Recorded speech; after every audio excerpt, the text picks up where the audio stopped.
JP Morgan Chase CEO Jamie Dimon said in his annual letter to shareholders that cybersecurity is the biggest threat to the U.S. financial system. And as a result, the company spends nearly $600 million to protect against cyber threats. Joining us now is CNBC.com technology reporter Kate Fazzini, who has been following this story and, congratulations, is the author of the new book, Kingdom of Lies, Unnerving Adventures in the World of Cyber Crime.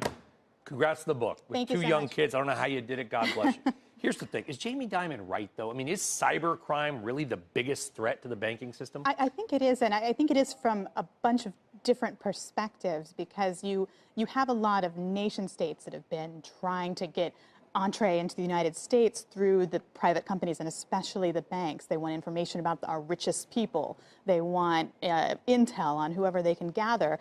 And countries like Russia are fine with working alongside criminals. So the criminals that are doing the attacks stealing money are the same ones who are working with the country to get reconnaissance. So you're talking about a threat that is huge. So it's not even just that they want, I guess I'm thinking of like Die Hard. I'm stuck in 20 years ago. That they're not just want to break into the system and steal the money.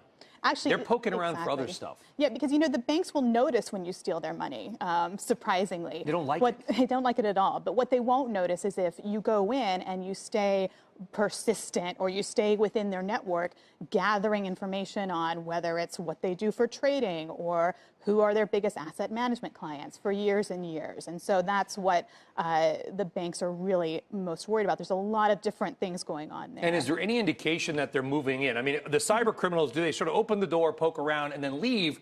Or do they open the door and hide in the closet? In other words, are they remaining in those systems? They have, yes. There's definitely evidence of that. Countries, many of them, including Iran, China, North Korea, have been able to do this. There's really not much incentive, in fact, to do something that says, let's say, shuts off a system and gets people noticing, because then the bank will find them and kick them out. So they like to stay quiet, under the radar. So what do we do to protect our, I mean, do we just start banking with like the local bank again, putting 20s in a pneumatic tube? How do we stay safe? I mean, it depends on what you like, but local banks are just as at risk as the big banks. So you're not going to get away from it there.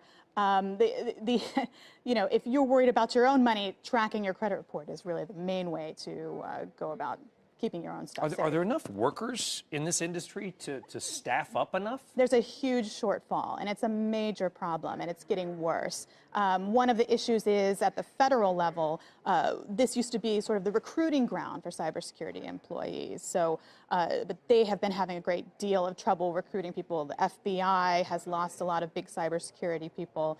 We're getting, it's really hard to find people who are skilled in this field.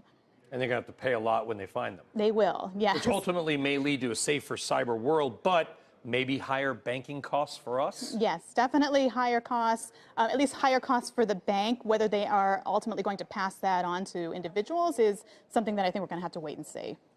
All right, CNBC.com technology reporter Kate Fazzini. The new book is called The Kingdom of Lies, deep dive into cybersecurity. Kate, we appreciate you coming. Congrats on the book. Thank you so much. Thanks for having me.